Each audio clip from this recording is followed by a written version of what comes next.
forgot to write the authors. Yeah. That's okay. Oh, wait. But you said, Got it, Julia. I've got it. it's like one of the authors. There we go.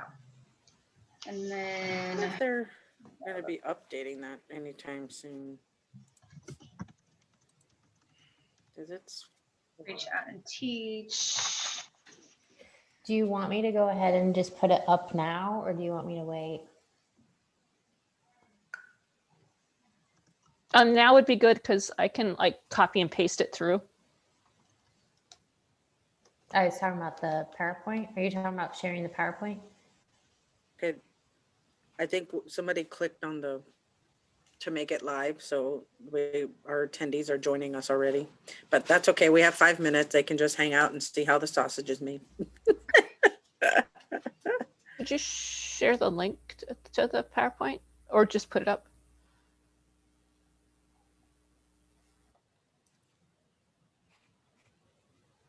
I may have accidentally hit that, Elia. I'm sorry. That's okay. I think it was me, maybe. It's no problem. I think it popped up and I wasn't sure. We go through this, and as we are getting close to closing out, I will then give you all I have to stop the recording, and then I will give you all the closing code as well. Just so you know, I in the chat box, I think, okay, good. I started the recording. In the chat box, if you want to post your questions or comments, be sure to change where it says to all panelists and attendees so that everyone can see your comments or your questions. And so we can also see your questions and be able to share those with our presenters if they're presenting and not able to monitor the chat box. But we kind of do a team effort here. So I think we're kind of well versed in how to do it all together. The webinar is being recorded, and the recording will be posted to our YouTube playlist, and Catherine will post the link in the chat box so that you can access that link to check out our recorded webinars. And then of course you can always visit the Connect calendar at aphconnectcenter.org/events to check out what's coming up. You can also post your event on our aphconnectcenter.org events page to let everyone know in your area what events or trainings are happening. And then, of course, to see all of our upcoming webinars, you can go to our aphconnectcenter.org/webinar site and get a list of all of our upcoming webinars. And if you do need any assistance or have any other questions beyond or about this webinar, please email us at connectcenter@aph.org. Again, these links will be put in the chat box.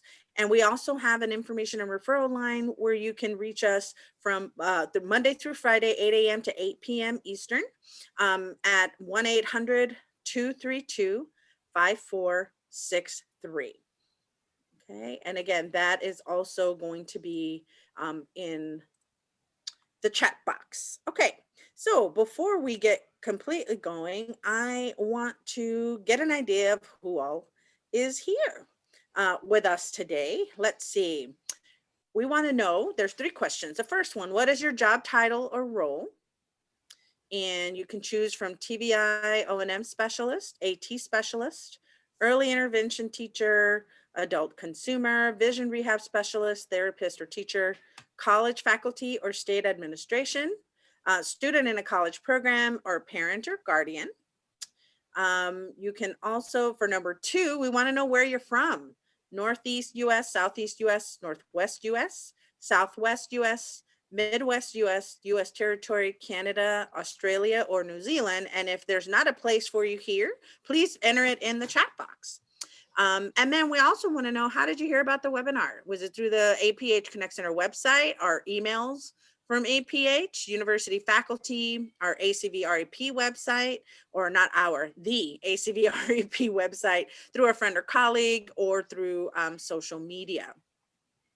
So we've got about 60% who have voted so far. I'll wait a few more seconds and try to get as many as we can. Oh, we have somebody from Germany, Northern Ireland. I'm looking in the chat box here.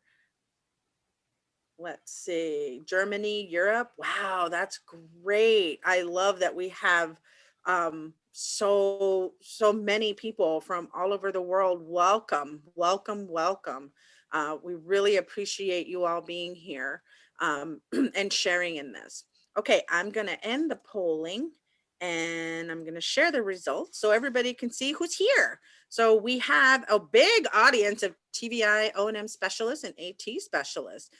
Early intervention teachers comes in second. We have an adult consumer, well, welcome. Vision rehab specialist, therapist, or teacher, welcome. We also have some college faculty or state admin, student in a college program, about 8%. And then we have some parents and or guardians, welcome. Thank you so much for being here with us today. Let's see, where are we from? We have a big representation from the Northeast US where it's totally freezing right now. I know you guys are living in the tundra at the moment with about 38%. We have some people in the Southeast coming in second, Northwest about 10%. Where are we looking at? Southwest, about 8%, the Midwest, about 14. And that's where myself and your presenters are. We are in the Midwest, we're in Illinois.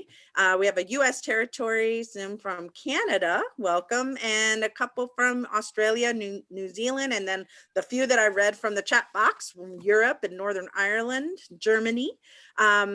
How did you hear about our webinar? So we have some from our Connect Center website. And remember, the website is made up of, the Connect Center is made up of 3 separate websites. So we have the Family Connect website, which would be very important and very useful for you all who are on this webinar to get more information about how to work with students who are infants and toddlers who are visually impaired or blind and their families. And then of course, our emails are really productive in getting people to know what we're offering. So thank you all for checking those emails and taking advantage of what we're offering. We have some university faculty, got some from the ACVREP website, friend or colleagues, social media, and other. So welcome everyone. We have, let's see, from the UK and more, from India. Wow, this is great. Thank you so much for attending. All right, I'm going to stop sharing the results. If I can do that. Okay.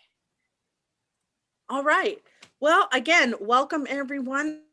And I'm going to hand you off to Julia and Sara, our presenters for today. And I'm sure we're all going to learn a lot. So you guys take it from here. Thanks.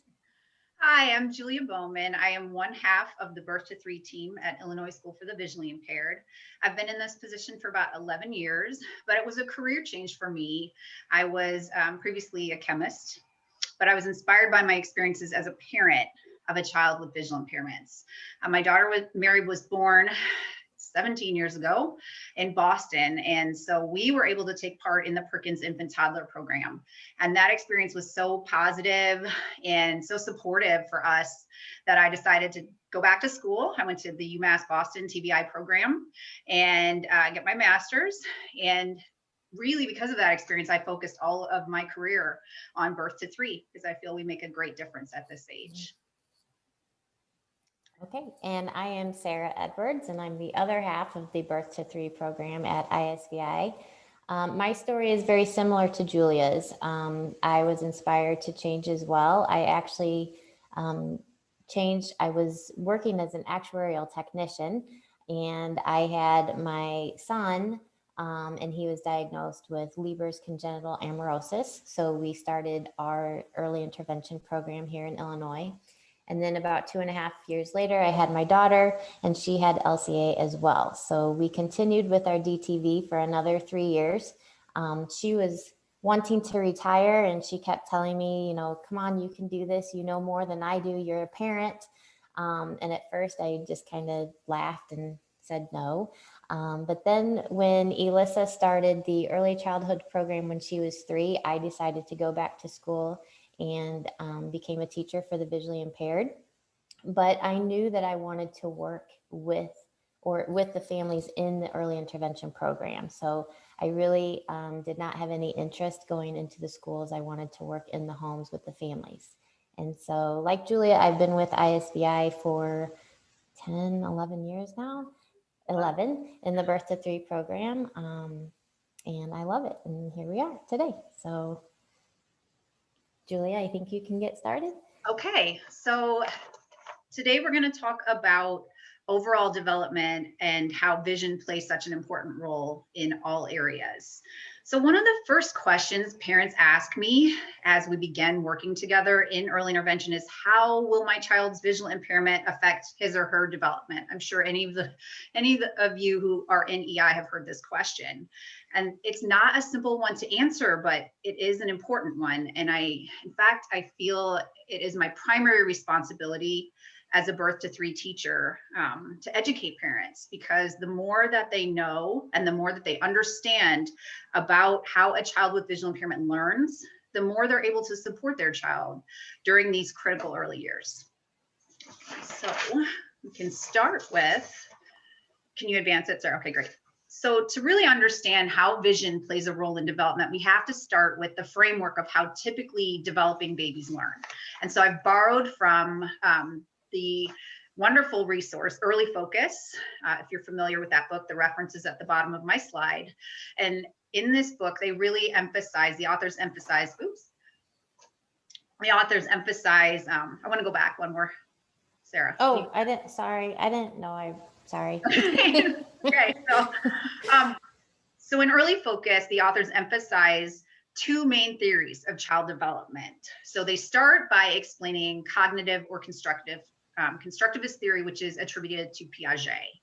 And in this theory, children are using all of their senses to collect information about objects and the environment. And then they use that as a baseline of knowledge to which they compare new experiences. They compare new sensory information to make those connections and assimilate that into their knowledge. In social learning theory, which is attributed to Bandura and Vygotsky, children learn primarily through observation and imitation of caregivers. So we call that incidental learning, all that observing and imitating. And as young children start to interact with their caregivers, then scaffolding can also take place. And so basically scaffolding allows a caregiver to assist a child, and often with modeling, and that helps the child to reach just a higher level of skill development than they would on their own. So now we know that typical development in those 2 major theories. So if children are using all of their senses, why is vision so important? Why is that one sense so important? So just what I just mentioned about incidental learning, from birth to 3, greater than 85% of all learning occurs incidentally. So for typically developing children, vision is their primary learning channel. Vision is also a consistent, verifiable, and controlled distance sense. So what do I mean consistent? Vision does not depend on an object and what an object is doing. So for example, hearing depends on whether or not an object is emitting a sound and how loud that sound is. And smell depends on how an object is emitting an odor and how strong that is. But vision doesn't depend on the object at all. And it also does not depend on how far away the object is. You can still see an object at distance as well as at near. And then vision is also verifiable. It verifies that information that we get from the other senses. And to follow that up, vision then provides information about the object as a whole. This is really important. Now, it provides information about objects, people, and the environment, all of these things that we take in as a whole. We make kind of a little flashcard in our heads that we store in our memories, and then we can access that again. And that's how vision helps children to develop concepts, by giving us that little mental flashcard. Vision also motivates children to develop and refine motor skills. So thinking about that first reach towards a visual target, that first roll, but also thinking about refining grasp. Children get feedback from their vision as they watch what their hands are doing, and they see, oh, was I successful? Was I unsuccessful in picking up that object? And maybe I should change what my fingers are doing. And vision gives that constant feedback to our motor actions. Vision provides an incentive for social interaction and communication. We know that social skills are so visually based. Facial expressions, gestures, body language. But in addition to that, vision also helps us read a social situation. Like, when is it my turn to speak? Or is this a play situation that I should join if I'm a young child? So we read all of that visually. And finally, vision facilitates body image and perception. And when I say the words body image, the first thing I think of is a mirror image. So getting that visual feedback about your size and shape. That's, that we rely on vision for that part of our body image. Okay, so much of what we know about early development and visual impairment comes from Project PRISM. So this was a national study that was conducted in 1998, led by Dr. Kay Farrell, and it included 202 children ages birth to 5 who had a diagnosed visual impairment. And of these children, 60% had additional disabilities. And basically, the directors of this study took a look at milestones and at what age they were acquired, and then compared them versus typically developing children. And their conclusions were the following. They found that a majority of the milestones for the children with visual impairments were delayed in comparison to children with typical visual functioning, but not all of them. Some of them tracked, some of those milestones tracked with their same age peers, and some of them got to the same endpoint as their same age peers, but took a different pathway, a different sequence to reach those milestones. And finally, and importantly, the existence of additional disabilities had a greater effect on development than the severity of the visual impairment. And I think this is a misconception that people, who are not in our field think that the lower a child's visual functioning, then the more delayed that they'll be. But that wasn't really the determining factor. It was the presence of a cognitive or a physical impairment that really affected how the child could use their compensatory skills. And that's what led to further delays. Okay, so when families first enter EI, early intervention, their children are evaluated in all 5 developmental domains. Usually this is in Illinois, it's a developmental therapist who does the global evaluation. And so they look at cognitive, motor, adaptive, social, and language skills. And I think it helps families if we start to break it down, how vision affects each of these domains, because then they can use this as a frame of reference. And it also breaks it into smaller pieces. And as a parent, I really appreciated that, having things kind of broken down for me so that I could digest a little bit at a time. So let's go ahead and look at each of these areas in detail. And we're going to start with cognitive. We spend quite a bit of time focusing on cognitive skills in early intervention. And for the reasons I mentioned with respect to concept development. Concept development is learned primarily through incidental learning, primarily visually. And so we need to focus on giving children other ways to form those concepts, a multi-sensory concept that they will then store in their memories. And we work through a hierarchy. So we start with concrete objects to understand what they are and how they're used. And so that's basically the concept of those objects. Then we move on to characteristics. So size, shape, same or different. That's somewhat concrete, not as much as just what the object is, but we can still use multiple senses to learn these concepts. And then at the highest level, we have abstract concepts, such as colors and emotions. And I also included here parts to wholes. I think this is so important for us to emphasize with our families how children with visual impairments learn concepts from parts to wholes. And this can be an aha moment for some families. I'll talk more about that on the next slide. We spend quite a bit of time on object permanence. Babies have to understand that when they can't see an object anymore, such as when they knock their bottle off of their high chair tray, it has not disappeared into the ether. It still exists even when we can't see it. So we use different teaching strategies to reinforce that concept. We work on object constancy, which is objects undergoing transformations.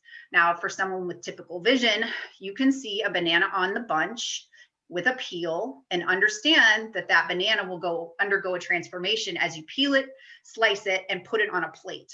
But a child with visual impairments might only see that final product and not understand that that's the same concept, that banana, as the one that's on the bunch with the peel. Cause effect is something we also spend a lot of time on because children with visual impairments might not see the effect of their actions. And that's for several reasons. Maybe the effect that they had happened at distance, it happened too far away, it could happen outside of their usual usable visual fields, or they could not process that visual information quickly enough. So thinking about some of my little ones with CVI, they might act on an object and then just not be able to process the effect quickly enough. So that will be an issue for most of our students. Problem solving, if you can't see the path, the steps to take to get to the end goal, sometimes it's hard to think through how to solve a problem. So it's something we work on with our students. Symbolism is particularly difficult. And as children are getting closer and closer to school age, it's really important to emphasize this, because this is the way I think about it. When you're moving from a concrete object to a symbol, you're removing sensory information. So if I'm, just using the example of going from a 3D solid object to a photograph of that same object, I'm taking an object that I can touch and hear and see and smell and taste, because I'm a baby and I'll put it in my mouth, to something that is only visual. So I'm taking away all of these other senses and relying on my vision, which may not be reliable in the first place. So this is difficult for many of our students. And then imagination, and that imagination goes back to concept development. So many of our students, they just don't have the concept base to understand some of the imaginary play of their peers. So they might not be able to join in to a game if children are playing, unicorns and rainbows, if they've never seen these things, or they've never seen an image of these things and they don't understand. So here's some general suggestions on what we do when we work on cognitive skills with our children. First, we start by using concrete objects, and not just any objects. We want to emphasize the use of objects that are found in the child's daily routines, because those objects will, they'll have exposure to those objects over and over. They'll have a lot of chances for repetition to learn those concepts. And they'll also have a context. Those routines provide a framework, and concepts make more sense within the context of a daily routine, especially if it's a familiar one and in a familiar environment. So the second point is understand that your child learns from parts to whole. I just want to share a little story. When my daughter was small, we took her to the auto show to teach her what the concept of a car was, because from her perspective, a car was her car seat and her seatbelt, because that's all she could see of the car. That's all she could feel and experience. So we let her go to the auto show. Well, we all went, and she felt all of the cars. She felt the sides, she felt the bumper, she felt the tires. She sat in the front seat and felt the steering wheel, and she got more of the parts that she could then assimilate into a whole concept of a car. So for many parents, that for me, it was a big aha moment, like that I needed to expose my child to as many parts of an object as possible. Because the child is assimilating all of those parts, we need to give them extra time to respond. We need to remember that they are doing all of this processing to learn those whole concepts. We should go ahead and use specific directional concepts right away. It's never too early to start saying on your left side or on your right side, and especially if you use a little touch cue with that can really help children later on in terms of their mobility and just understanding where they are in space. Use past experiences to make connections to present concepts. Remember that concept base. Babies are always trying to build on what they already know. So if we can use something, and whether it be an experience that the family had together or just a favorite toy, and connect it to the new concept that we're trying to introduce, that can help babies build on that previous knowledge. And finally, provide as many experiences as you can. This one is not easy for many parents, and myself included. I give so much credit to the teacher of the visually impaired who worked with my family, because she had to drag me into the community. I felt so safe in our little bubble of our family, and I didn't want to take my child out into the community, and have the looks and questions. And I didn't want to take that step myself. But with her alongside me, we went to the library story time, and we went to the playground, and we went to the most fearful of all, the grocery store together. But what happened was my child's world opened up, and I never want her world to be small. And so I encourage you, if you need to take your families out into the community, do that, because sometimes they just need that push and they need to understand the benefit. And sometimes you can't until you see it. Okay, so Sara and I, we thought it would be helpful if, in addition to these general suggestions, we shared some of our own lessons or just little activities that we do with our families to work on these concepts. So these are just really simple little things I do with my families. I'll start with my wrist rattle. Really beautiful, shiny red wrist rattle with bells on the end. Almost all of my students can participate in this activity. We usually use it on their wrist so that if they have any usable vision, they can see the movement, you know, what happens when they move their hands, and they can hear what happens when they move their hands. So it's just basically, I moved my hand or I moved my wrist and something happened. That is the cause and effect. You can put it on their ankles as well if you're working more on body awareness. But as I said, so many of my kiddos, they really like that bright red. If they do have any usable vision, they might be able to see it if it's on their hands. The second activity, the picture in the middle, I call that coffee can crash. I do this with my babies who are working on voluntary release. So, and they can be sitting up in a chair supported, or they can be sitting on their parents' lap, but it's for those who are working on sitting up. So we have some head control. And you also have to know that your student likes loud noises. So I would not suggest this for a child who's very sensitive to loud noises, but I have plenty of students who like to hear that loud crash when we simply throw a block in.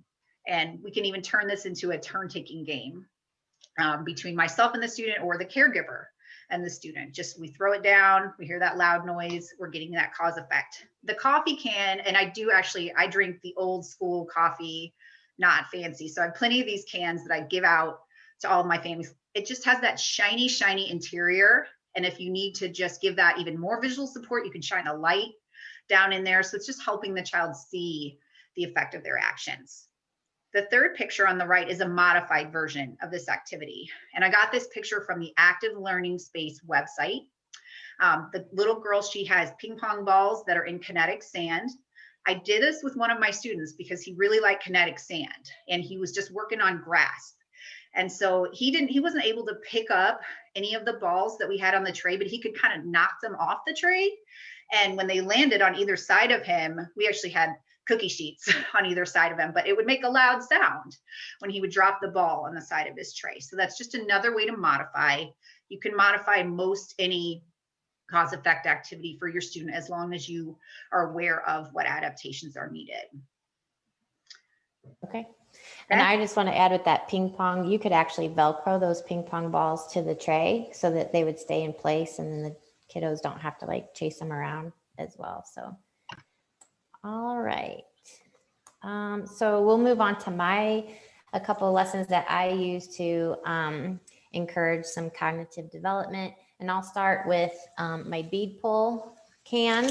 So what I do here is I just take like a Lysol can or wipe can, and I wrap it with shiny Mylar paper, since that tends to be visually motivating and interesting to our little ones. And then I take a string of beads, I cut a hole in the lid, and then I have a string of beads, and they pull and they get some type of auditory feedback. So this is a great little household item to encourage some cause and effect purposeful play.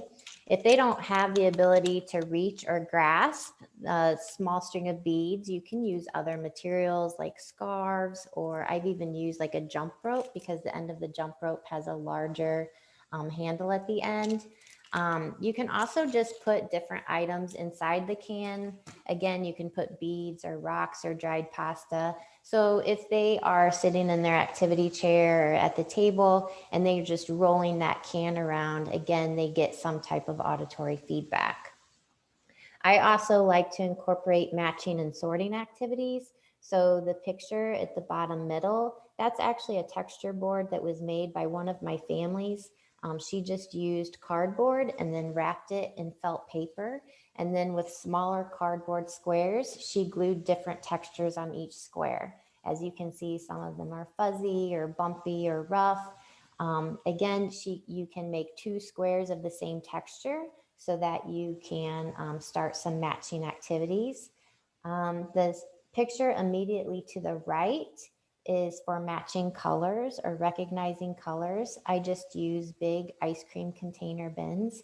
The circular bin, I use lids from like peanut butter jars or tea jars. You know, they come in those different colors.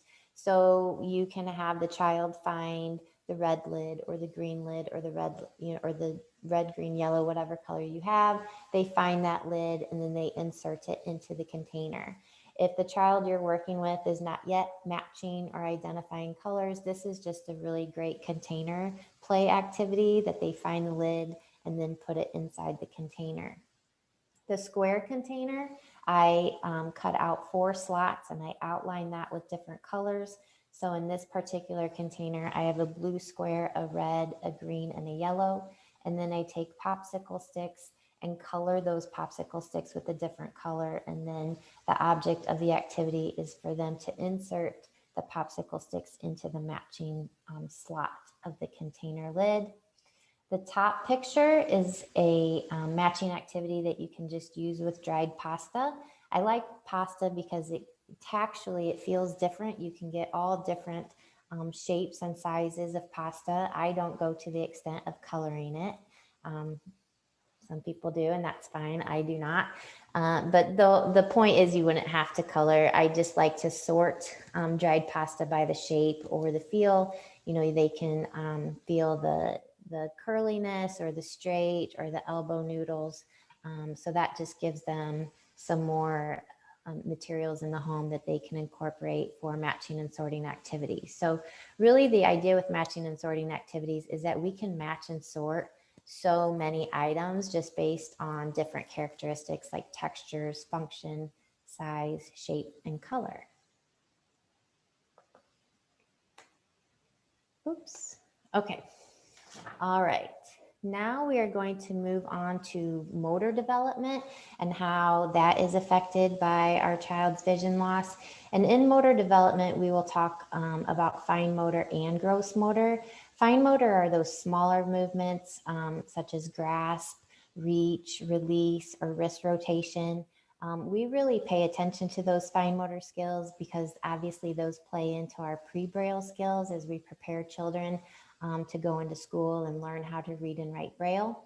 And those gross motor skills are those bigger movements like head control, bearing weight on their hands and legs, sitting, rolling, and crawling. So the development of fine motor skills is dependent on the development of gross motor. The development of motor skills proceeds from the head to the feet and then from the center of the body to the extremity. So I always tell the families or explain to the families, we start big and then we kind of move in small and refine our movements. Excuse me, motor development is so important because movement is the primary vehicle for learning and exploration. So we really need to get our kids moving so that they can explore the environment, and the more movement they have, that's what makes them stronger. You know, they don't get muscle strength just by staying in one place. So we need them to move so that they can become strong and learn and explore. Some challenges that we face with motor development are motor limitations or physical challenges. I mean, some of our kids, it's difficult for them to, you know, reach out with one or both hands. Maybe it's difficult for them to even open their hands or bear weight. For whatever reason, you know, they can have different physical challenges that definitely impede their motor development, and we need to keep all of that in mind. Some of them have high or low muscle tone. If they have high muscle tone, they are typically very rigid and just any movement is extremely challenging for them. If they have low muscle tone, it's just very challenging to maintain any position. So again, this is something that we have to keep in mind and maybe work closely with our OTs and PTs. Another challenge we have for children with vision loss and motor development is that they lack the ability to observe others' movements. Like Julia mentioned, that incidental learning, our kiddos just aren't able to watch somebody and imitate. So we have to help them with those movements because, you know, they can't sit and watch their peer crawl across the room to get their favorite toy and imitate those movements, or imitate how we reached or played with a particular toy. It's really our responsibility to teach them that movement, because again, they just can't watch and imitate. We also need to provide them with the motivation. Children learn to move because they're interested in something. You know, they want to get somewhere because maybe dad's standing across the room, or, you know, their favorite musical toys across the room, and they see that and they want to play with it. So they lack that encouragement, they lack that motivation. So we need to provide them with the encouragement to teach them what they don't know. I mean, they don't know what they can't see. So they need help in realizing that there's this large, interesting world to explore. So we need to make sure that we are helping them feel safe as well while they explore. That's another challenge. They can feel very fearful. It can be very frightening to move, you know, especially, can you imagine if you can't, you know, if you have no functional vision and you want me to do what? You want me to go where? You know, that can be very scary. So they can be very cautious and very hesitant to move. I, as a parent, don't think that's such a bad thing when they're cautious and hesitant, because I think if they're cautious and hesitant and they're stopping and thinking, well, wait a minute, you want me to do what? I'm not sure that this is safe, or I want to do this. That tells me a little bit about their cognitive ability. And I, as a parent, like to see that, you know, rather than just going like, just keep moving. You know, but I have two kids, and one was extremely hesitant and one was a daredevil. So I don't know what's right or wrong there, but just keep in mind that some are very scared and we need to help them feel safe. So some suggestions we have to encourage motor development is using auditory or scent cues. And I'll talk a little bit more about that on the next slide.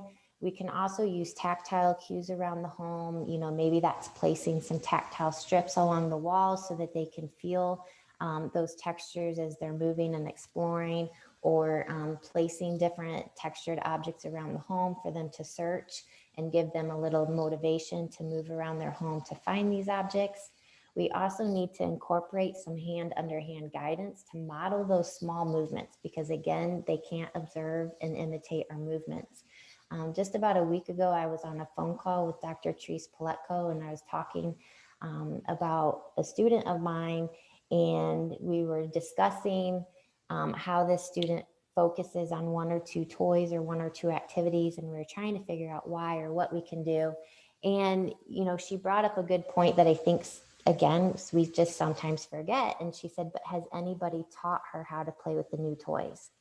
You know, has anybody in the family sat down and showed her how to activate that new toy? Because again, we can't expect a child with vision loss to just know how to activate a new toy that they got over the holidays. So we really need to help them feel those movements so then they can imitate our movements. We can also let them feel those larger movements, such as, you know, putting their feet on top of our feet and walking across the room so they feel those big movements. I actually did just have a family that used this strategy. Their child could walk, he was able to walk, but he never initiated it on his own. So they would have to walk him across the room by doing just this. They placed him on his feet and walked him across the room, and then he would take off walking. It's almost like he needed that for his motor planning, you know, for a memory, like, oh yeah, that's what you want me to do. So that was a good strategy for him. We also want to use descriptive language about the environment. Again, we just need to talk and talk and talk and tell them what they are hearing, what they are smelling, what they are touching. Again, those can all be motivating factors to get them to explore their home or other environments, to let them know what's out there. You know, oh, that really good smell, that's cookies in the kitchen. That'll get anybody moving. We also need to request an orientation and mobility assessment whenever possible. I know, particularly in our area in EI, that's not the easiest task. but Julia and I figure out a way, a little bribery with some colleagues, and we can make it happen. But those, getting an assessment is extremely helpful, especially if the child is cautious and hesitant. They just have some really great strategies and how to make them feel safe, to explore different environments. We can also encourage the family to use those age-appropriate walk-behind toys. Their sighted peers are using them, so why can't our children? And again, it makes movement fun, which we want movement to be fun and enjoyable, so they continue to participate. So you think about the little lawnmowers or the little bubble poppers, or whatever it may be. A lot of families I have they now have like the activity boards on one side that they can push along. So obviously it serves kind of like a pre-cane for our kiddos with vision loss. It's socially appropriate, it's age appropriate, and it makes motor movement fun. And like I said, we want it to be enjoyable so they continue to participate in the activity. And talking about, movement games and keeping it fun, our kiddos, any child enjoys movement from the early days, from day one. They like that movement. They like being swung, rocked. They really enjoy that movement. And that early movement actually gets them ready, actually teaches them skills for these goal-directed movements such as crawling or rolling. So the more we can engage them in the movement early on, the better. And again, we just want to provide that encouragement and safety and comfort so that they continue to participate in these activities and practice, because practice makes perfect. We know that as an adult, when we learn anything, the more we engage in that activity, the better we're at it. And so we want to do that the same for our children, and let their bodies give them feedback as they're learning. Our bodies will tell us like, no, we need to adjust this or that to make this movement a little bit better. So we need to give them the opportunities to practice that movement and explore their environments. So some of the lessons I like to incorporate for motor development are texture mats, because they motivate movement with tactile and or auditory feedback. The picture on the left is a texture mat. We have large strips of fabric taped to paper, and think of that big roll of paper that teachers use for bulletin boards. That's actually what this paper is. This has worked wonderfully for a couple of the kiddos that I've worked with. Again, hesitant to move, didn't want to let go of mom or dad's hands. Put them on this paper and they automatically get that crinkle and feel those different textures. And this one kiddo, his smile, his giggles, and he literally took off like running from one end of the paper to the other. I mean, he totally forgot about holding on to mom or dad's hands. So it was great to see. So this really is a great strategy if your child likes that tactile and auditory feedback. I won't tell you how many times we had to repair the texture mat since the bottom is paper, but it was well worth it. It's just taping it all back together. The picture in the middle are texture mats made out of cutting boards that you can purchase at your local dollar store. And then you can glue whatever texture you want. You can make a path around the home, make it fun. They have to follow this tactile path, or you could make stepping stones. The picture on the right are of ketchup and mustard bottles. I call them scent bottles, and I can get these bottles again at the local dollar store. I like to use these to motivate both gross and fine motor movement. The fine motor movement comes into play when they hold the bottles, they grasp the bottles and they squeeze in order to get the scent that we have put inside. I like to soak cotton balls in different liquids like lemon juice or vanilla, lavender. You can put any scent that your child prefers. This would be a good opportunity to kind of take an inventory of what smells your child's like and dislike. For gross motor, again, we have got a couple kiddos to start walking. I let go of that couch because we just stepped back a little bit and squeezed. He smelled vanilla, smells like cookies. And then he just took off and started chasing the scent. And then of course we had to give them a cookie when he crossed the room. Okay, so for my lessons, my go-to for my little ones who are just starting to move, or for my children who have additional disabilities and they need that extra support to make those first early motor movements, is an emergency blanket. And I get these, I buy them at Walmart in the camping section. I wish I had the little box to show you. They come in a little green box and they're about $3 each. But the beautiful thing about the emergency blanket, similar to what Sara just mentioned about her paper, is that crinkle. So every time the child moves any part of his or her body, they get that auditory feedback. If they have usable vision, they can get visual feedback because it's so shiny. It's so shiny and reflective. And also the tactile feedback of moving around on that crinkly, wrinkly surface. So I've used this with many of my students to promote that early rolling, or just, reaching on their side. I had a family the other day that I gave them their emergency blanket a long time ago, but now they're using it for pulling to stand at the sofa because the baby wants to get to the emergency blanket, which is up on the sofa, and then crunch it up there. So it's just such a little inexpensive thing, but it's been a great tool for many of my families. In the center is a picture of my vibrating facial cleaner. And I use this often with an active learning approach. So if you're familiar with the 5 phases of educational treatment, I use this more often, like in an offering, most often in offering.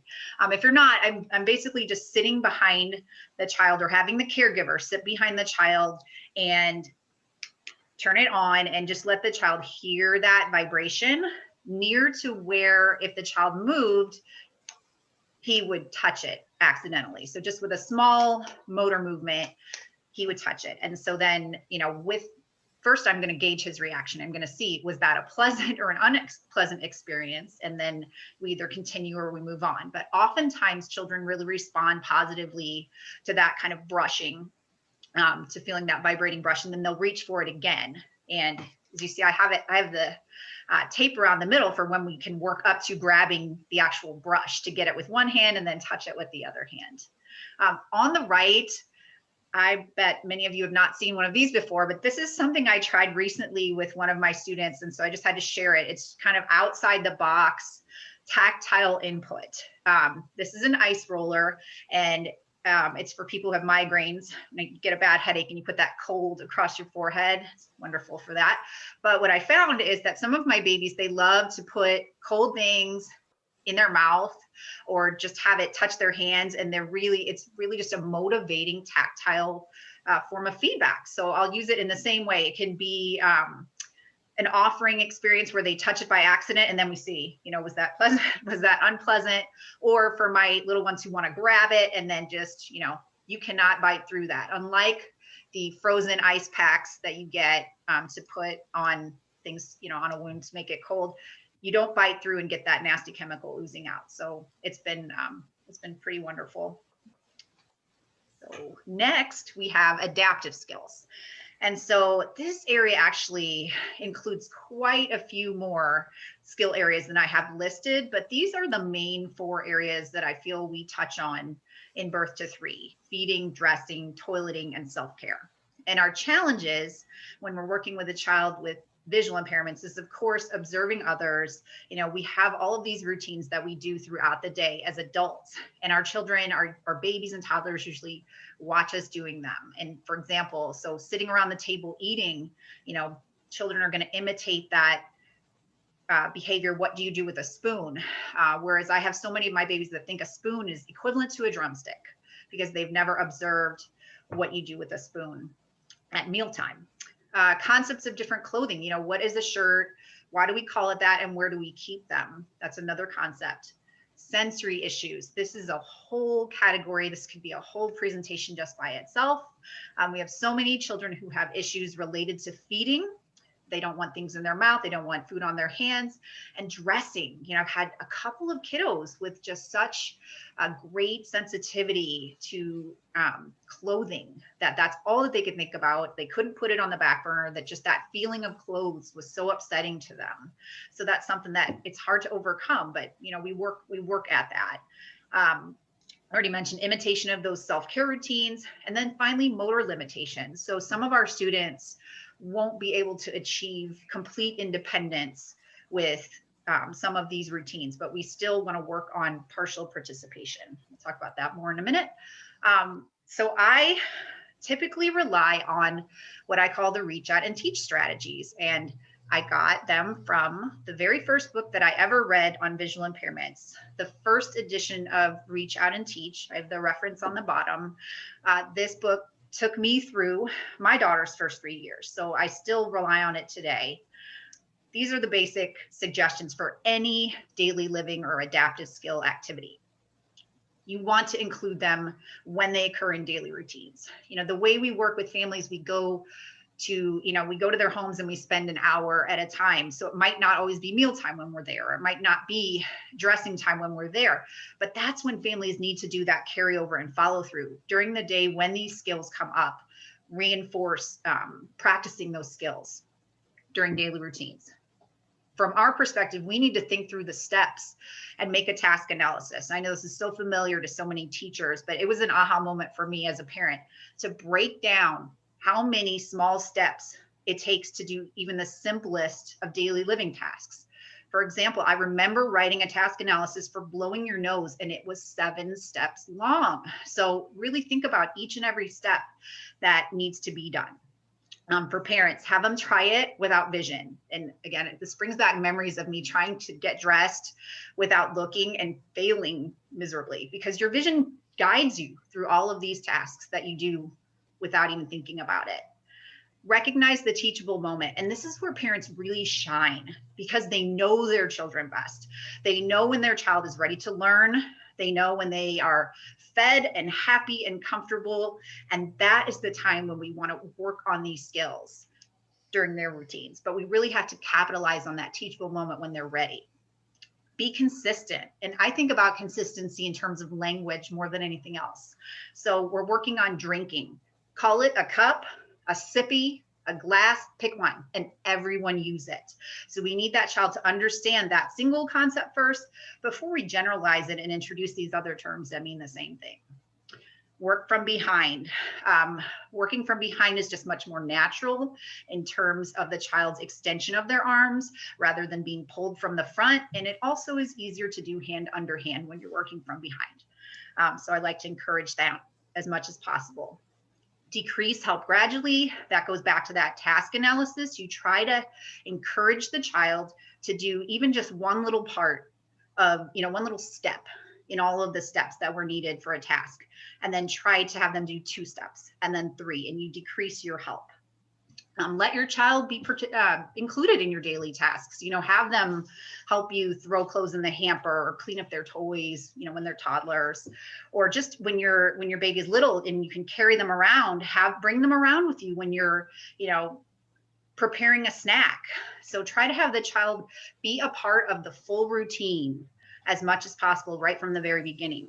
And give lots of time, especially for our little ones who have additional disabilities. They need that extra time to process what you're asking them to do and what their bodies need to do in order to perform these tasks. And just one more I added on the bottom. This is not in Reach Out and Teach. This is just from me personally. As a mom, I encourage you to help your parents work towards partial participation for their children. So even if that child, because of additional disabilities, can only do 1 or 2 little parts of an activity, they can make a huge difference in a family's life. And so I'm just going to say that from my own perspective, the fact that my daughter can feed herself and help with dressing and help with transfers and help with bath time, she can't do any of these things completely independently, but it is life-changing when a child can do partial participation, when they can do some of the activity. And for her as well. It helps her have more control over her environment instead of me just doing everything for her. Okay, so for my lessons, kicking off socks and pulling off socks are it's a fun way to work on dressing. And it's some of the first things that children will do. They'll rip off their hats or they'll rip off their socks. And so these little socks that I have pictured, this is just a generic picture that I found. I don't have these actual socks, but I've had something like them where there's a little creature attached to the end and it's a rattle. So when the foot moves, the foot rattles because it has a little rattle on it. And also the little ladybug, he's easier to grab when you're pulling off of your socks. So awareness of where my feet are and just an easier thing to grab. But it doesn't, like I said, it doesn't have to be these particular socks. Families, actually, if you present this to families, they will come up with a better way to make this work in their home and what they have available. You know, whether they're going to sew something onto the end or they're going to double sticky Velcro, which is what I would do, something on it, onto the sock. Even just having a brightly colored sock would help with pulling off socks. My other activity on the right is an attribute tray, and it's not just spoons, it's all kinds of kitchen utensils. I've done this with a couple of my families recently. It's just basically to reinforce the concept of when we are in the kitchen, we do kitchen things. So here are things that belong in the kitchen. And so they're actually in a pot. These are in a pot. So it's not a tray. A tray is a very broad term. Families use what they have. So an attribute container. And we have all these different kitchen utensils for the child to explore while their parent is preparing a meal or a snack. Okay. All right, and I'll share a couple activities that I like to incorporate. So I'll start with these activity boards. I like activity boards because we can focus on specific skills and really individualize, you know, what our children are working on, you know, what skills are we wanting to focus on right now. So the picture on the far left is of a little girl playing with an activity board that has a variety of tasks. It has buckles, it has ties, it has snaps, zippers, buttons. So it really has it all to keep her engaged and learning different adaptive skills. The picture immediately to the right is just an activity board of zippers. And I really like this idea. It has colorful zippers on a plain background, so it provides some nice visual high contrast. And it's just focusing on that one skill of zipping, you know, raising the zipper up and down. And again, we're kind of incorporating some we are incorporating some fine motor movement in there as well. And so that's a good adaptive skill for our little ones as they begin learning. Also, I like to encourage our families, you know, that children of any age can participate in daily chores around the home. There's chores, age-appropriate chores that we can help them start learning and becoming independent at a young age. You know, the earlier we get them started, then the older they become is just easier for all of us as parents. The top picture is of a little boy that is involved with washing dishes. You know, you can fill the sink up with soap and water and give them the brush and the sponge and start them starting to clean those cups and plates. The picture in the middle is of a little boy. He is sorting spoons and forks. So again, we're going back to these matching and sorting activities for cognitive development and putting these in some adaptive lessons and just kind of putting it all together for them. The picture on the bottom is of a little boy putting laundry in a hamper. So he's helping with the clothes, he's helping with the laundry, and at the same time, he's starting to understand some concept development as he's putting things in a container and hopefully not taking them out. All right, so now we will move on to social development. And social development are that growing relationship and really getting an understanding of how, you know, between us and the world, you know, how do we interact with the world? How do we interact with others? And it begins in infancy with the awareness of I and you. When you think back of when they're just little itty bitty and they're just attached, you know, they're starting to form that attachment and form that bond, that mutual closeness between the caregiver and themselves, then that's starting that social development, that's starting that social bonding. Some of the challenges we have with our kiddos with vision loss, obviously a big one is that they lack that eye contact. When they are not able to make eye contact, then it can often be misinterpreted, right? So maybe they are looked at as not being interested, or they're bored because they don't have this eye contact and they're not able to make this eye contact with their caregivers or others in the world. So we need to encourage the caregivers to not give up, right? Because it would be so easy to just withdraw and not continue any more interactions with them. Also, they're just unaware of social cues. When, again, you can't watch how others, others' body language or what they're doing non-verbally. When you think about how much we communicate non-verbally, that is so extremely difficult for our kiddos to be, involved in social interactions appropriately, because they miss out on so much what's going on non-verbally.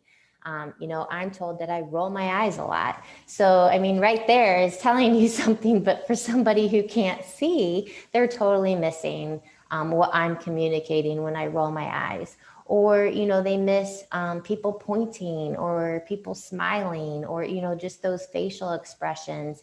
They miss maybe people are stepping away, or maybe people are getting closer. I mean, again, they miss all of this because it's nonverbal. And if they're not aware of this going on, that impacts their ability to be socially appropriate with others. That kind of leads into, again, not being able to watch others and what's happening around them. If somebody's stepping away, that kind of is going to give us a clue that they don't want to interact with us anymore. But for our kiddos with vision loss, again, they're just not able to pick up on these cues. So social skills really must be systematically taught to our children with vision loss. So it's really important that we teach them those necessary skills to interact with people and understand the world appropriately. So some suggestions we have to encourage appropriate social development is really working with the families and helping them find other forms of recognition to enhance that bonding. Like I said, that lack of eye contact often leads to the child as being misinterpreted. They may come across as being unresponsive or bored. So then the parent withdraws, and then when they withdraw, that leads to they just don't feel that there's an adequate bond. And so then they just don't pursue any more interactions. So we want to help them find other forms of recognition. And maybe that's the babies reaching out or making movements when they hear mom or dad's voice. So we need to talk to the parents about that they are reacting. They're not making that eye contact, but we need to watch their body. What are they doing? And they're reacting to you. And that's going to help you continue those interactions and encourage some bonding. Also, they might become very quiet and still, and that's extremely difficult as a parent who their children do not make eye contact, and then they're not like vocalizing or making any type of sounds. And so it's very, very difficult. I think Julia and I can both relate to this. And then so it's very hard to continue these interactions when you feel like one participant's not wanting anything to do with you. But we have to remember, when they become still and quiet, maybe they're just listening to us because we're talking to them. So they are wanting our inner reaction. It's just that they're taking this in. Also, we need to teach our children to face others when they are speaking, because that is very just socially awkward when you're talking to someone and they are looking the other way, or like my daughter tends to like literally be turned complete opposite. So as a little one, you can gently nudge their face, and turn them in the appropriate direction. Or if you're around people like family that you're comfortable with, you can simply say, face the speaker. But it's extremely important to start teaching them at a young age to face the speaker, because that is socially acceptable. We also need to provide those experiences so that our children can initiate interactions with other children and learn how to invite others to play and understand how to join others at play. This kind of goes back to how Julie was talking about her You know, people back when Mary was young really encouraged her to get out of the home and into the community and then involved in other activities. And this goes back to it's hard. It's not easy for us to leave our home and get involved with neighborhood activities because, you know, we have the only child with a vision impairment. But it's extremely important for us to encourage our families to do so. And not only is it going to help our children with vision loss progress in social development because we're providing those opportunities for them to do so, but it's also helping those other kids. You know, it's helping their sighted peers and their parents learn how to how to interact with, you know, our children as well. So it's really important for us to get them involved and explain to them what is happening around them. You know, as they're with others and playing with others, we need to tell them what the others are doing so then they can, you know, reciprocate that behavior in play. We also need to encourage that dramatic and functional and imaginative play. Again, it just all goes back to this incidental learning. They can't watch us in the kitchen. They're not watching us clean the house, or they don't necessarily see what the doctor is doing, you know, where when you think about what kids do for imaginative play. So again, it's our responsibility to teach them how to play with, you know, appropriately. We also want to promote frequent and diverse social interactions and teach them appropriate body mannerisms and how language does affect others. So we need to remind them, you know, to hold their head up, keep a good posture, you know, look in the direction of the speaker, keep your hands to yourself. You know, it's so hard in these social interactions. If somebody's not talking, I see it with my kids, you know, they want to reach out, right? They want to touch because they need to know if somebody's there. When there's just dead air and nobody's talking, they don't know if somebody walked away or not.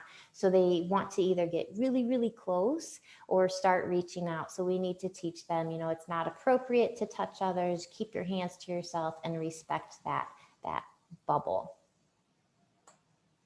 So just a couple lessons that I like to incorporate to encourage social development are social games. And I like these because we can use siblings, get them involved with the kiddos. And the picture on the left and the picture in the middle is just, you know, two kiddos just rolling a ball or a truck back and forth. So just very simple and easy social games. And then the picture on the right is of a little girl knocking a tower of blocks down. So I like this turn taking and imitation building. You know, you build a tower up. Nobody likes to build the tower up, but they sure like to knock the tower down, right? And they get that auditory feedback. So maybe their siblings can build the tower and then our kiddos can knock it down. Okay, so for my lessons, I'm tailoring these to more of my students who have additional disabilities. Again, I go back to active learning. With most of my students, that's where I start for social skills. And so this on the left is a picture of my drum that I have. You don't need this drum. The picture in the middle shows an alternate drum that actually some of my students like better than my fancy gathering drum. Yes, thank you. I'd love it. And so basically I'll sit in the center of the room, or I'll have the parent sit with me and we'll just start drumming and talking about it and how neat it is. And I like to scratch the drum too. And all I need to make sure of is that my student is close enough to access that drum if she chooses to. So if I have a child who's a little mobile, they could be crawling around the room. But if I have a child with limited mobility, then the child needs to be close enough to where he or she could activate the drum. So that's what I'm hoping for. And usually I get eventually is it's such an unusual sound, something that they haven't heard before, and they're interested in why is mom or dad doing this. They'll kind of reach out and see if they can participate. And so we're just teaching them that they have the choice to interact. They're making that initiation of social interaction, you know, so we're not demanding anything. We're just asking them to join in when they so choose. But we want to build up to imitation. So this is where I will model and then turn it over to the caregiver, to where I will imitate every sound that the child makes on the drum, whether that be banging or scratching. or kicking it. Yes, I've had babies get their feet up there, whatever they choose to do, I'll imitate it and then turn that over to the caregiver to where they're imitating, because I want it to build into interaction where we're turn taking. You make a sound, I make a sound, you make a sound, I make a sound, and it's a game. On the right, we have the movement, coactive movement approach. So with coactive movement, you're basically having a conversation without words. You're having a conversation just through the sense of touch. Two different, well, and hearing, because I like to add two little songs. They're the ones that I'll introduce to my families if they don't have a favorite nursery rhyme or song that they use with their babies. Rock Your Body is the first one I like to suggest, because you're rocking back and forth with the child sitting in between your legs. And so if they're, you know, when they lean over, they can practice that protective reflex as well. It's reaching down. And if we go forward and back, they can practice that front protection. But basically they're just feeling the movement of their caregiver's body. They're just feeling, you know, we're going back and forth, and then they stop. So here's where you're going to look for kind of a communication. So does the child want to continue? Have they had enough of that? You know, was that enjoyable? And then hopefully we'll get a happy vocalization, or maybe just getting really still. And then we'll start up again with Rock Your Body. Some families like Row Your Boat. Most everybody knows how Row Your Boat goes. And it's, you know, just having the child facing outward on the parent's lap, kind of like what you see in the picture, and the parents rowing back and forth. You know, it can be singing that song, again, stopping, and then seeing if we get some kind of vocalization, you know, that indicates a wish to continue that. So we're just trying to start the conversation with the child and respect what they communicate to us. Okay. All right, we're moving on to the last domain. So this is language development. Language development is the ability to gain new concepts, and that depends on our ability to express ideas, to ask appropriate questions, and comprehend given answers. Language development actually begins in those pre-verbal interactions, right? So we go back to a child making eye contact with the caregivers. The caregivers react, or maybe the child's making eye contact with an object or pointing, and the child or the caregiver then goes and gets the object, brings it back to the child, they play with it, and the caregiver's talking to them about the object. So in these pre-verbal interactions, language development is actually beginning. When we incorporate lessons, though, we need to remember that language and cognitive skills work together. So we need to, you know, make sure that they are appropriate for where our kiddos are at, language-wise and cognitive-wise, so that they really understand. Some of the challenges that we face with children who have vision loss and language development, I think we're all familiar with the echolalia. They tend to repeat words and phrases without really understanding what they're saying. There's a couple reasons for this. One, they could just be repeating the word and phrase because they truly don't understand what it means, and they're trying to make sense of it, right? They're trying to figure out, what is it that you mean? You know, I'm trying to understand what this is. Another argument could be that they participate in echolalia because they're wanting our interaction to continue, but they don't have the vocab. They don't have, you know, all that language to help with that communication and interaction. So they're going to keep continuing to repeat this word and phrase that they don't know, in hopes that we will continue to interact with them. I think it's also very common for our kiddos to not know who's being referred to. We often hear from families about the misuse of pronouns, right? So particularly you, me, he, she, and it. And the reason for this is because they cannot see who we are referring to, right? If I say that man, you know, or he's across the street, they're thinking, well, who's he? I have no idea who he's talking about, or who you're talking about. Who is this he person?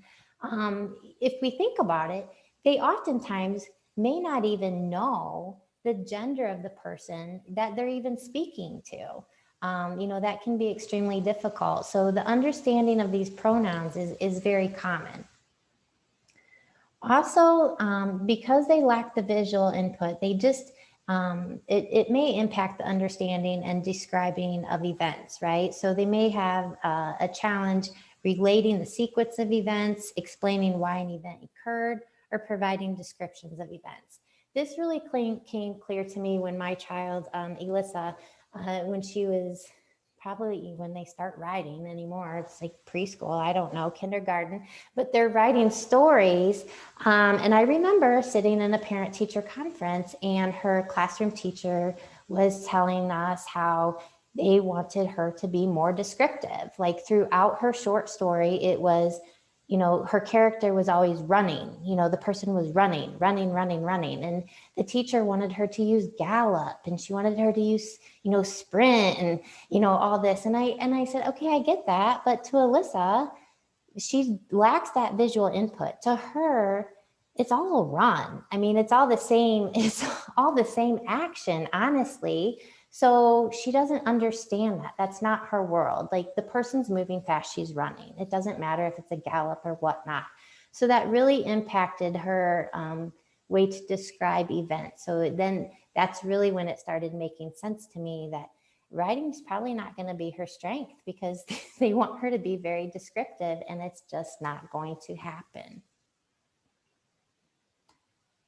So some of the suggestions that we have to promote language development is connecting events with words and descriptions. So if anything, if you've heard Julia and I in any of our webinars, I think our MO is make everything meaningful. Just make things meaningful to them. Don't just name an object. You know, remind them if they've interacted with this object before, you know, where was that, you know, so that they can start that memory and bring that memory back so they have a better understanding, you know, where have they touched this object or how can they use this object? I mean, really make this meaningful for them. Provide those language-rich experiences. Again, if possible, let them feel things, let them smell things, let them, you know, taste things so that they have a better understanding of what we're talking about and really start incorporating more language. Provide family talk time to help develop social language and expand a child's understanding. This is extremely important. I think, again, I go back to my daughter, obviously she had some language issues and so we worked with a speech therapist, but again, it was those inappropriate. It wasn't that the questions were inappropriate, but I mean, it was what she was asking to try and keep those interactions going on because she didn't have the language to say that she wanted to, you know, to have an appropriate conversation, right? So she would just kind of say off the wall things or ask questions. So family talk time was extremely important for us, you know, so at dinner time, we would have conversations, we would ask her questions to promote you know, her to answer them. And it was a safe space. So if she said something inappropriate, it was okay for us to guide her, you know, and I mean, criticism is going to come easier from us than it is from a peer. So we were teaching her how to be involved in appropriate communication in a safe space. Also, oh, to go back to that appropriate communication too, another thing is when the peers are talking about maybe events, like we talk about, they lack that visual input and they don't understand maybe what's going on. Again, their peers at school could be talking about something that our kids don't relate to. And so then they don't have the questions to ask or they don't know how to respond when those group of kiddos are talking. So again, that's why it was really important for us to have family talk times and talk about events that are going on so our kiddos could get involved in conversations and be appropriate in doing so. And as always, we always promote story time because story time expands the vocabulary and introduces new concepts. And it's also a great way to bond with your child. For kiddos that have complete vision loss, we obviously want to add those meaningful objects to replace those pictures, to illustrate those pictures, you know, by using story boxes, excuse me, story bags or story dangle bars. So placing the objects that represent, you know, those pictures in the book. I'm sure many of us have seen it out on like Paths to Literacy. They have a huge list of different objects you can put in a box to correlate with stories. And so they can to actually explore different objects as you read the story to them. So a couple of lessons that I incorporate for language development is a mystery box. This is a great activity. I've really learned to enjoy this activity, and it's very easy. I just get a shoe box. I put a variety of activities in the shoe box, and then I encourage the child to find a certain item, right? So find the rattle, where's the cup, where's the ball? And then you could even go so far, you could have a big spoon or a little spoon, find the big spoon, find the small spoon. So we're expanding their vocabulary even more. Or maybe find the ball and find the cup, put the ball in the cup, put the ball on the cup. So again, there's just so much language we can do with just a simple mystery box. Then if you sat in any of my webinars, then you also know that I love the texture box and the texture cards. So all I do is take a box and I glue different textures to each side so that they can explore these different textures and they start developing that language, describing each one. You can also make little cards. I just cut little cardboard and put the texture on each side. You can also put the texture on clothespins, and then the idea is to, they can match. So you can either match the clothespins to the card or clothespins to the side of the box. So again, we have some fine motor, we have some language development, and then we also have some cognitive because they're incorporating some matching activities here. I also like to make texture books, and that's obviously just simply placing a texture on a page for them to explore. Like this, I have crinkly or soft and rough. And so all of these ideas lets them to actually explore and learn some new language.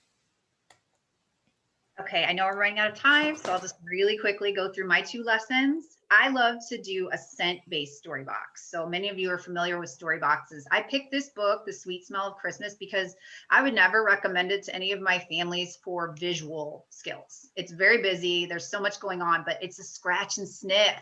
And I am of that age that I grew up with those and I love them. And so you can just choose 3 objects that a family might have in their home.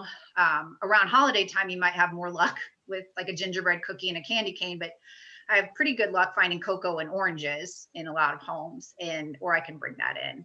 And so the child can get that scent, which then helps them form that memory of that object that they experienced while they're reading the story. So I love scent-based story boxes. And then my other activity on the left is it can be either an alpha box or an alphabet scavenger hunt. And this depends on 2 factors, whether my child, my student is mobile or whether their siblings are, because I love to get the siblings in there to help. If they're going to do the scavenger hunting and running all over the house and getting that energy out, but being a part of their siblings lesson, that my sibs really love to do that for me.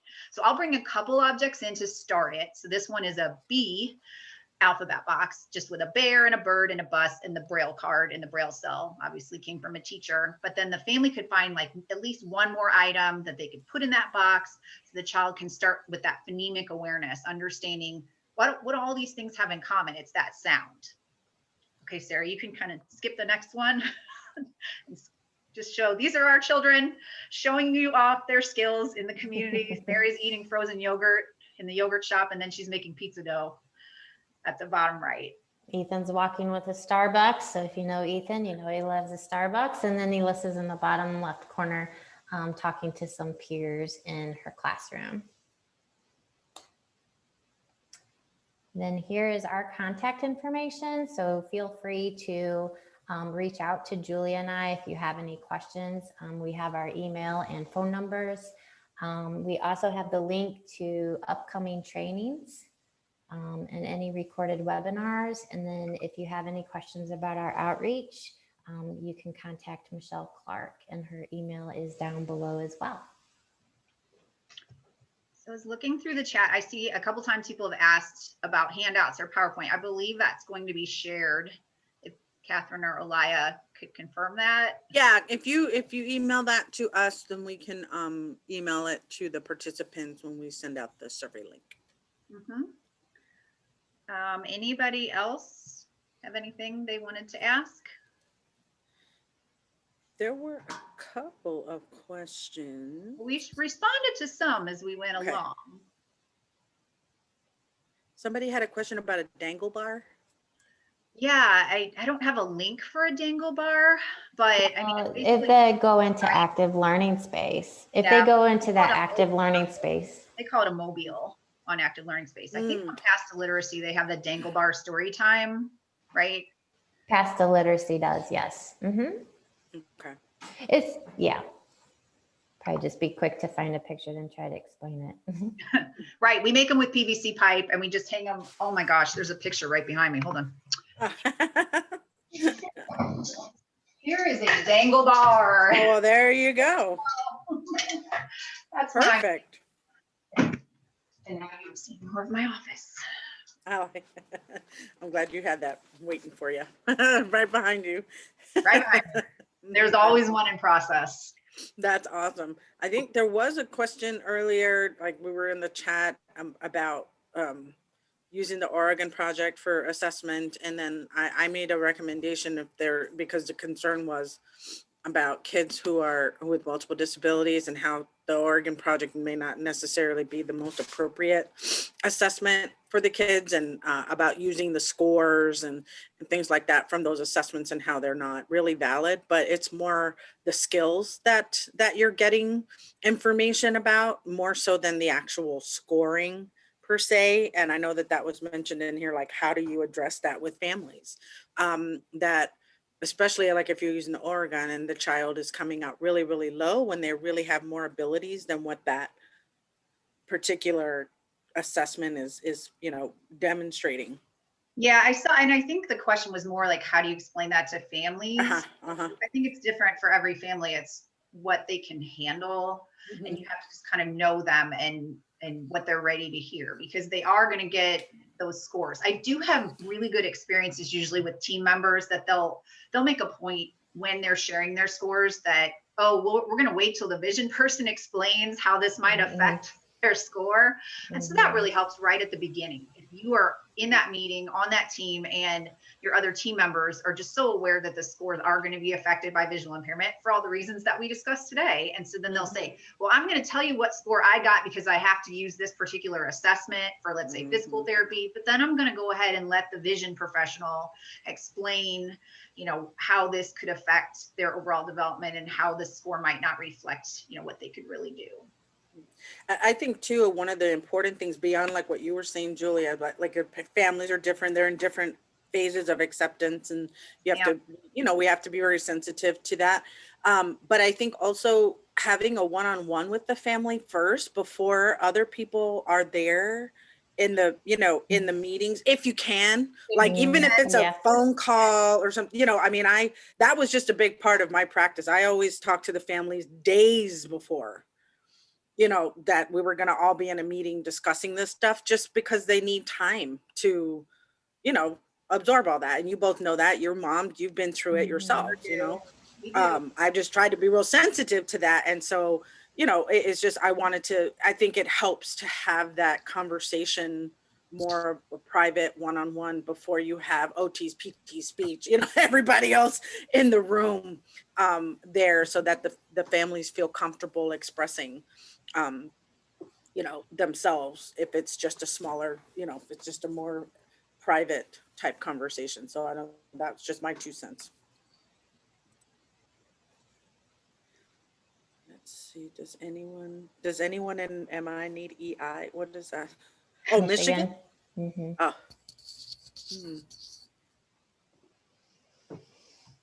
Oh, I see. She's asking if anybody, okay, I gotcha. Okay. All right. Did you guys see any other questions? It looks like somebody was asking for the exit code. Yeah. We'll give that as soon as we're done with all the questions and stuff. Gotcha. I didn't know. Yeah, I didn't want to cut you all off if there was any other questions or anything else that you all that you wanted to address, or anything that from the chat that you saw. No. Good. Oh, there I was like, where my camera would not turn on. So yes, I'm gonna